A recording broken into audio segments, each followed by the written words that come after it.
नमस्कार। कभी ऐसा महसूस हुआ है कि इंसान कुछ करना तो चाहता है, लेकिन अंदर से एक आवाज उसे रोक देती है? आज हम ठीक उसी आवाज को बदलने और कॉन्फिडेंस को एक आदत बनाने का तरीका समझने वाले हैं। तो चलिए शुरू करते हैं। ये जो आत्मविश्वास की कमी है ना, ये एक ऐसी चुनौती है जिसका सामना हम सब कभी ना कभी करते ही हैं। ये हमें बड़े मौकों से दूर रख सकती है, हमारे सपनों को छोटा कर सकती है। तो आज हम इसी की जड़ पर काम करेंगे। जरा उस आवाज के बारे में सोचिए, वो जो हमेशा शक करती है, जो कहती है तुम इसके काबिल नहीं हो।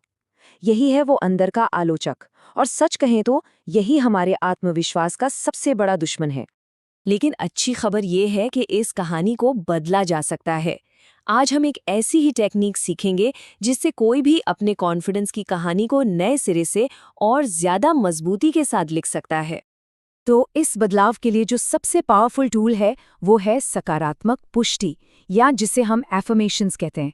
लेकिन ये आखिर हैं क्या और ये काम कैसे करते हैं? अच्छा, इसे ऐसे समझिए। एफर्मेशंस हमारे दिमाग के लिए एक तरह की एक्सरसाइज है। ये एक ऐसा पॉजिटिव वाक्य है जिसे हम बार बार दोहराकर अपने नेगेटिव विचारों को चैलेंज करते हैं और धीरे धीरे उन्हें कमजोर कर देते हैं। लेकिन एक बात ध्यान रखने वाली है, हर पॉजिटिव वाक्य एक असरदार एफर्मेशन नहीं होता। सबसे असरदार पुष्टि हमेशा प्रेजेंट टेंस में होती है। मतलब मैं बनूंगा नहीं, बल्कि मैं हूं। ये सिर्फ कोई इच्छा नहीं है, बल्कि उस सच्चाई की तरह कही जाती है जिसे हम हकीकत बनाना चाहते हैं। जैसे कि ये वाक्य, मैं अपने सामने आने वाली हर चुनौती का सामना करने में सक्षम हूं। अब देखिए, ये कितना सीधा और पावरफुल है। ये भविष्य की कोई बात नहीं कर रहा, ये अभी की काबिलियत को बता रहा है और शक की कोई गुंजाइश ही नहीं छोड़ता। सुनने में शायद ये बहुत आसान लग रहा हो, है ना? पर क्या सिर्फ कुछ वाक्य दोहराने से सच में कोई बदलाव आ सकता है? इसका जवाब असल में साइंस में छिपा है। चलिए देखते हैं कैसे।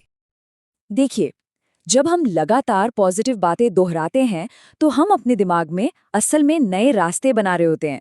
बिल्कुल वैसे ही जैसे जंगल में बार बार चलने से एक पगडंडी बन जाती है। इसे न्यूरोप्लास्टिसिटी कहते हैं। तो होता यह है कि धीरे धीरे नेगेटिव सोच का पुराना रास्ता कम इस्तेमाल होता है और पॉजिटिव सोच का नया रास्ता मजबूत हो जाता है। ये तो हुई थ्योरी की बात, पर असल सवाल तो ये है कि इसे अपनी रोज की जिंदगी का हिस्सा कैसे बनाया जाए। चलिए अब इसे एक आदत बनाने के लिए जो ठोस कदम हैं उनको समझते हैं। शुरुआत होती है उन विचारों को पहचानने से जो हमें रोकते हैं। इनमें से कोई आवाज जानी पहचानी लग रही है? मैं काफी अच्छा नहीं हूं, या फिर मुझसे तो ये होगा ही नहीं। यही वो सोच है जिसे हमें बदलना है। इसका प्रोसेस बहुत सिंपल है। पहला, उस एक नेगेटिव सोच को पकड़ें जिसे बदलना है। दूसरा, उसका एक पावरफुल पॉजिटिव जवाब तैयार करें। तीसरा, इसे दोहराने के लिए हर दिन एक समय तय करें, जैसे सुबह उठते ही। और सबसे जरूरी चौथा, इसे सिर्फ बोले नहीं, इसे महसूस करें, उस भावना को जिएं। देखिए, ये बदलाव कितना जबरदस्त हो सकता है। असफलता का डर बन जाता है सीखने का मौका। मैं ये नहीं कर सकता बदल जाता है मैं रिजिलियंट हूं और इसका सामना कर सकता हूं। ये सिर्फ शब्दों का नहीं, बल्कि पूरे नजरिए का खेल है। और जब ये एक आदत बन जाती है ना, तो इसका असर सिर्फ कुछ विचारों तक नहीं रहता। ये धीरे धीरे पूरी मानसिकता को, दुनिया को देखने के नजरिए को बदलना शुरू कर देता है। धीरे धीरे ध्यान कमियों से हटकर अपनी ताकत पर जाने लगता है। चुनौतियां रुकावटें नहीं, बल्कि आगे बढ़ने के मौके लगने लगती हैं। और शायद सबसे बड़ा बदलाव ये आता है कि इंसान खुद के प्रति थोड़ा और दयालु हो जाता है।